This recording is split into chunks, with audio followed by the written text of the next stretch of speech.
नमस्कार मित्रांनो. Active education videos या यूट्यूब चॅनलमध्ये मी आपले मनापासून स्वागत करत आहे. आज आपण शिक्षणाचा अधिकार कायदा RTE 2009 कायद्याअंतर्गत महाराष्ट्र शासनाने घेतलेल्या महत्त्वाच्या शासन निर्णयाचे विश्लेषण बघणार आहोत. शासन निर्णयाचे विश्लेषण करण्याआधी आपण जर ॲक्टिव्ह एज्युकेशन व्हिडिओज या यूट्यूब चॅनलवर नवीन असाल तर चॅनलला लाईक, शेअर आणि सबस्क्राईब करायला विसरू नका. चला तर आपण करूया RTE प्रवेश महाराष्ट्र सन 2026-27 महत्त्वाच्या कायद्याचे विश्लेषण.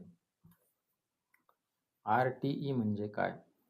RTE म्हणजे बालकांना मोफत आणि सक्तीच्या शिक्षणाचा हक्क कायदा 2009.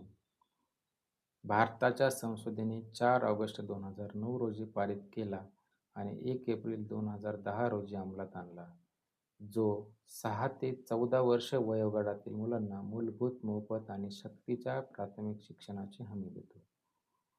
RTE कायद्याअंतर्गत शिक्षणाचा खर्च सरकार देते. खाजगी शाळांना आर्थिकदृष्ट्या दुर्बल घटकातील आणि वंचित गटातील मुलांसाठी 25% जागा राखीव ठेवणे बंधनकारक आहे. बातमीचे विश्लेषण. शिक्षणाचा हक्क कायदा 2009 अंतर्गत खाजगी विनाअनुदानित शाळांमधील 25% राखीव प्रवेश प्रक्रियेत राज्य शासनाने महत्त्वपूर्ण बदल करत पालकांना मोठा दिलासा दिला आहे.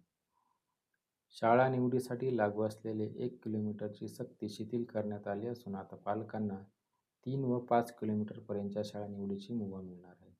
या निर्णयामुळे विशेषतः ग्रामीण व निमशहरी भागातील विद्यार्थ्यांना अधिक शाळांचे पर्याय उपलब्ध होणार आहेत. अंतराच्या मर्यादेमुळे अर्ज न करू शकलेल्या किंवा कमी पर्यायांमध्ये अडकलेल्या पालकांना दिलासा मिळणार आहे. मुंबई उच्च न्यायालयाच्या नागपूर खंडपीठाच्या निर्देशानुसार शाळांच्या अंतरासंबंधी 1 किलोमीटरची अट शिथिल करण्यात आली असून आता पालकांना 3 व 5 किलोमीटरपर्यंतच्या शाळांचे पर्याय निवडण्याची संधी मिळणार आहे. या संदर्भात प्राथमिक शिक्षण संचालक शरद गोसावी यांनी प्रसिद्धी पत्रकाद्वारे माहिती दिली. 12 फेब्रुवारी रोजीच्या शासन निर्णयानुसार RTE प्रवेशासाठी पालकांना केवळ 1 किलोमीटर परिसरातील शाळाच निवडण्यात सक्ती करण्यात आली होती. या आदेशानुसार शिक्षण विभागाने RTE प्रवेशासाठीचा ऑनलाईन प्रणालीमध्ये आवश्यक तांत्रिक बदल करण्याचा निर्णय घेतला आहे. आता शाळांमध्ये 1 किलोमीटर, त्यानंतर 3 किलोमीटर आणि 5 किलोमीटर अंतरावरील शाळांचे पर्याय पालकांना निवडता येणार आहेत. तसेच 16 मार्च 2026 पर्यंतच्या पालकांनी RTE 25% प्रवेशासाठी ऑनलाईन अर्ज भरले आहेत, त्यांनी अर्ज अनकन्फर्म करून पुन्हा कन्फर्म करण्याची सुविधा पोर्टलवर उपलब्ध करून देण्यात आली आहे. यासाठी संबंधित पालकांना पोर्टलवर पॉपअप विंडोच्या माध्यमातून सूचना देण्यात येणार आहे.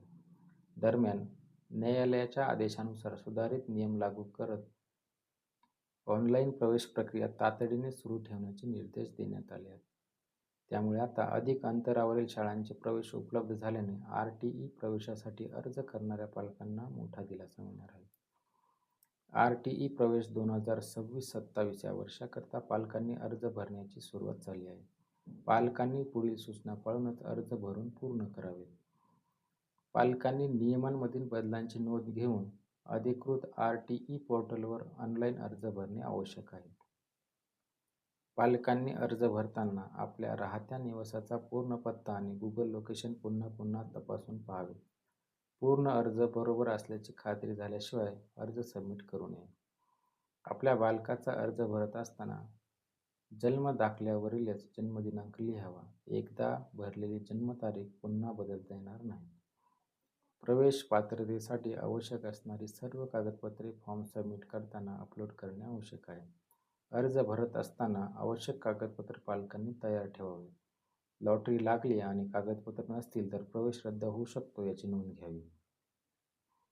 अर्ज भरून झाल्यावर जर तो चुकला आहे असे समजले तर पहिला अर्ज सबमिट करण्यापूर्वी डिलीट करावा आणि नवीन अर्ज भरावा.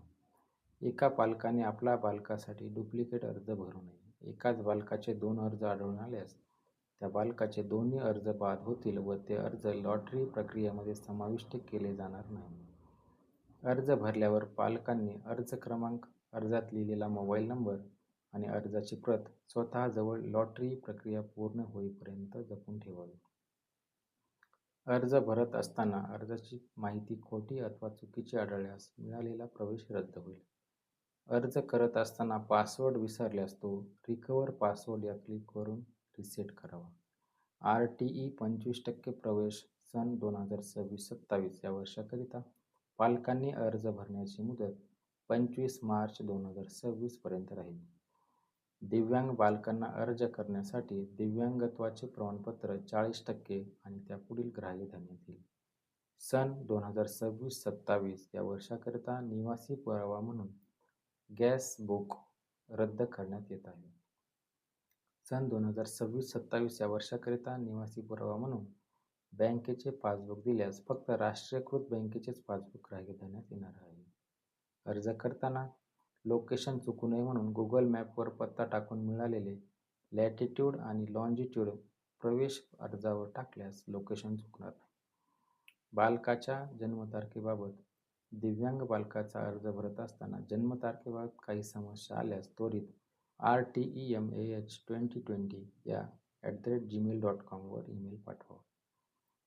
जन्मतारीख अथवा मोबाईल भरताना चुकल्यास तो अर्ज डिलीट करून पुन्हा नवीन अर्ज भरावा. दिव्यांग बालकाचा अर्ज भरत असताना पालकांनी चाइल्ड डिसॅबिलिटी येस यावर क्लिक करावे. व्हिडिओ आवडल्यास चॅनेलला लाईक, शेअर आणि सबस्क्राईब करावे. धन्यवाद.